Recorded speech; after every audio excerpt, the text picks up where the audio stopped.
एक महाराष्ट्र में सागालसा सेठ ने, वो रोज जाते 10-20 किलोमीटर में कहीं भी एक संत मिलते, उनको लिवा के आते, भोजन पवाते। 12 वर्ष व्यतीत हो गए। 12 वर्ष में हर कार्य सिद्ध हो जाता है। तो 12 वर्ष संत सेवा पूर्ण होने वाली थी। ऐसी वर्षा शुरू हुई, उस दिन कोई संत नहीं मिला तो भूखे रह गए। उनकी पत्नी और उनका पुत्र चिलैया तीनों भूखे रह गए। दूसरा दिन हुआ वही वर्षा, तीसरा दिन हुआ, चौथा दिन हुआ। पत्नी ने कहा हमारा नियम था बिना संत को पवाए हम पाएंगे नहीं, तो हमारे चाहे प्राण चले जाएं पर हम संत को पवा के ही पाएंगे। लेकिन मेरा बेटा अभी छोटी अवस्था का है, 13-14 वर्ष का है, 4 दिन भूखे हो गए, इसलिए आप जाओ और किसी संत को लाओ। अब ऐसी वर्षा में कहाँ संत मिलने वाले? स्वयं भगवान संत वेश धारण करके चौराहे पे बैठे मिले। अरे सागर साके तो मानो प्राण आ गए हो, दौड़ के गए, पर देखा उनके शरीर से कुष्ठ चू रहा है, मवाद चूरा,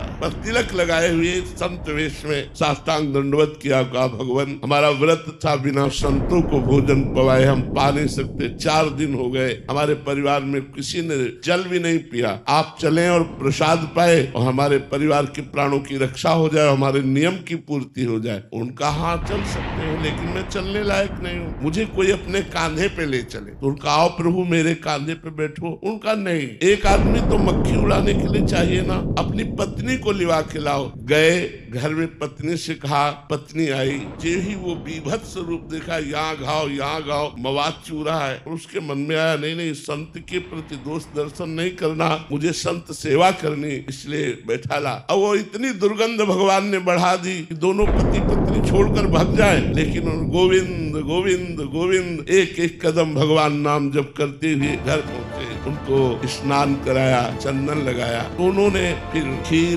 पुआ ये अच्छे पदार्थ सामने रखे। भगवान जो संत वेश में कुष्ठी रूप में थे, उन्होंने कहा खीर पकवान नहीं पाते। उनका प्रभु हम तो वैष्णव हैं, हमारे यहाँ तो प्याज लहसुन भी नहीं बनता, आप संत वेश में आए, आप भूखे वापस लौट जाएंगे, आप रुकिए, मैं कसाई वाले से मांस लेकर के आता हूँ। उन्होंने कहा नहीं कसाई वाले का मांस नहीं चाहिए, हमें कसाई वाले का मांस नहीं चाहिए। यदि आप पवाना चाहते हो तो अपने पुत्र का मांस पवा दो। पत्नी की तरफ देखा और कहा ये क्या संत है, लेकिन संत पे दोष दर्शन करके या उनको भूखा वापस करके। तो उनका प्रभु यदि आपकी आज्ञा हो तो मैं अपने पुत्र की हत्या करूं और आपके लिए मांस बनाऊं। बोले मुझे इससे मतलब नहीं, मुझे पाना है, लेकिन यही घर में पाना है, बाहर से कुछ लाना नहीं। जे ही अपने पुत्र की हत्या करने के लिए उद्यत हुए, देवी भगवान प्रकट हो गए। उनका बस मैं यही देखना चाहता था कि संत के प्रति तुम्हारा कितना समर्पण है।